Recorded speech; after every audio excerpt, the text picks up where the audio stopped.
ค่ะสบายดีเมื่อสุขคนเข้าสู่สองเตื้อยสำหรับตอนเช้ามื้อนี้ข่อยกะเข้าป่าตอนนี้ข่อยก็ยืนอยู่กลางป่าเหียพ้อยแต่จุดประสงค์เฮาเข้าป่าวันนี้นี่เฮาสิไปซอกตัดเอาใบตองเฮาต้องไปบนไดมีสวนกล้วยป่าเฮาก็ไปซอกตัดบนนั้นแหละเพราะว่าเฮาเอาใบตองกะเฮาสิต้อนรับงานในหมู่บ้านเฮาก็คือเฮือน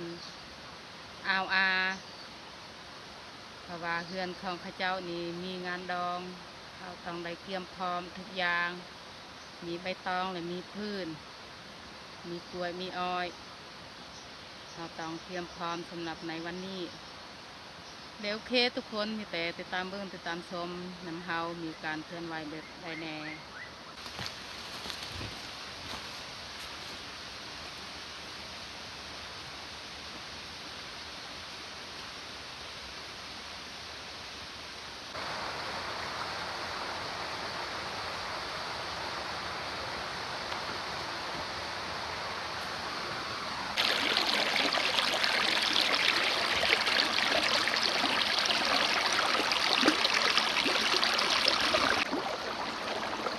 ดอมก็ไปนำน้ำเฮา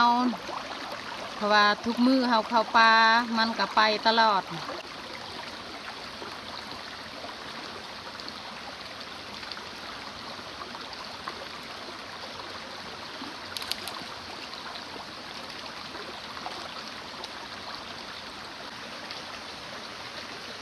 เวลาเขาไปตามห้วยแบบนี้นี่รู้สึกว่าเย็นเพราะว่ามันบ่ถึกแดด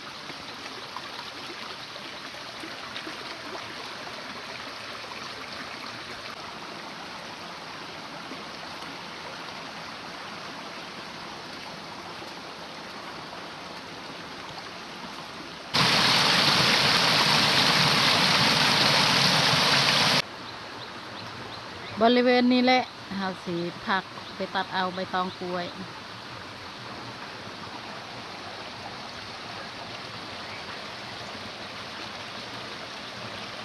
ดุมไฮคอยกับเบายับ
เฮาตัดเอาใบตองก็เรียบร้อยเนาะมีแต่เฮาสิพับไว้บอนเดียวเลย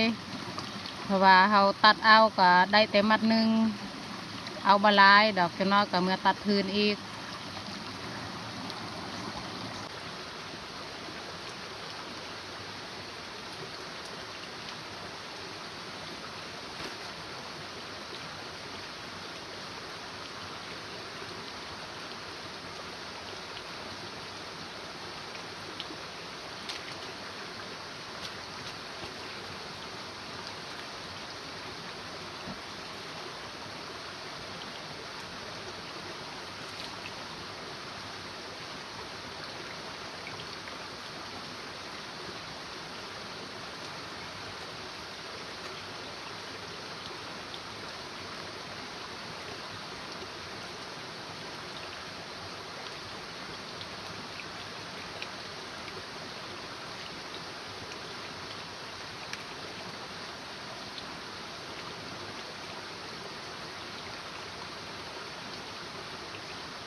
เรียบร้อย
เรียบร้อยเนาะตัดพื้นของเฮา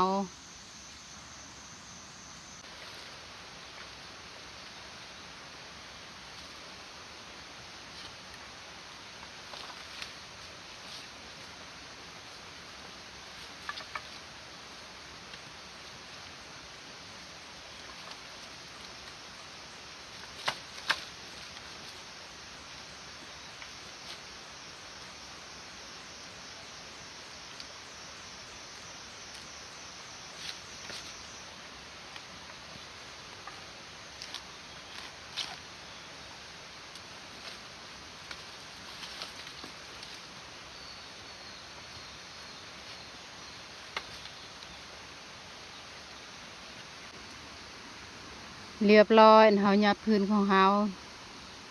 ใบตองก็เฮายัดใส่กระพาคือกันเพราะว่าพื้นก็เฮาตัดบ่เต็มกระพาเพราะว่ามีใบตองอีก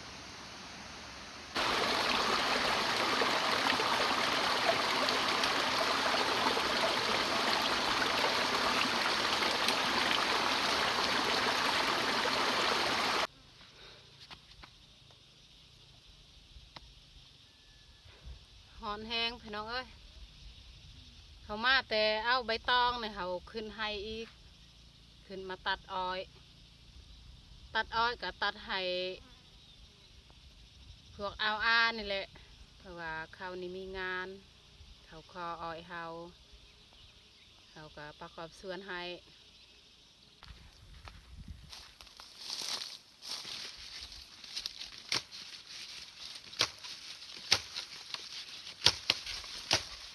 ห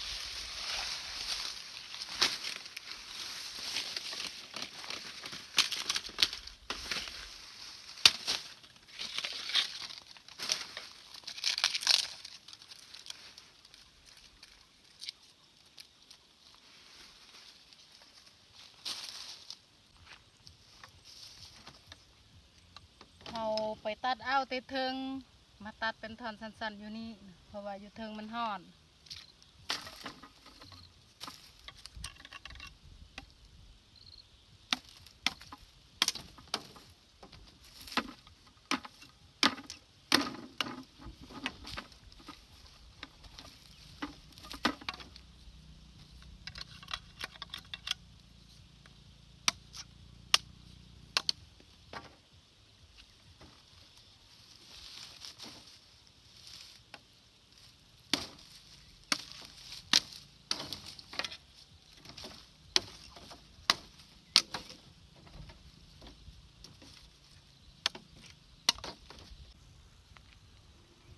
เรียบร้อยนะเขาตัดอ้อย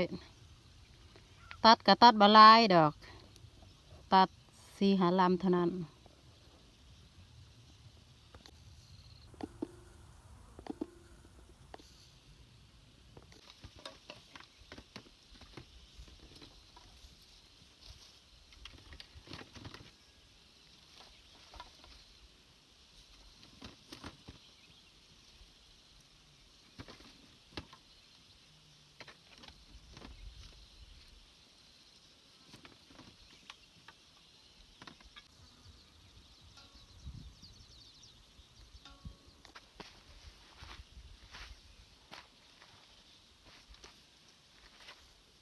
เขาตัดอ้อยแล้วในมีแต่เขาสิย่างกลับบ้านและจังน้อยมีแต่เขาสิไปให้อาเพิ่นให้กับอ้อยแล้วกับใบตองพื้นที่เขาตัดวังกี้ให้พร้อมกันเลยและสำหรับคลิปนี้ก็น่าสิจบลงที่นี่เลยต้องขอบอกขอบใจทุกท่านที่เข้ามาเบิ่งมาชมแต่ตอนจนจบถ้ามักคลิปนี้ก็อย่าลืมฝากกดไลค์ถ้าถึกใจก็อย่าลืมฝากกดแชร์เพื่อเฮ็ดให้มีกำลังใจอาเตือยได้เฮ็ดคลิปต่อๆไปขอขอบใจ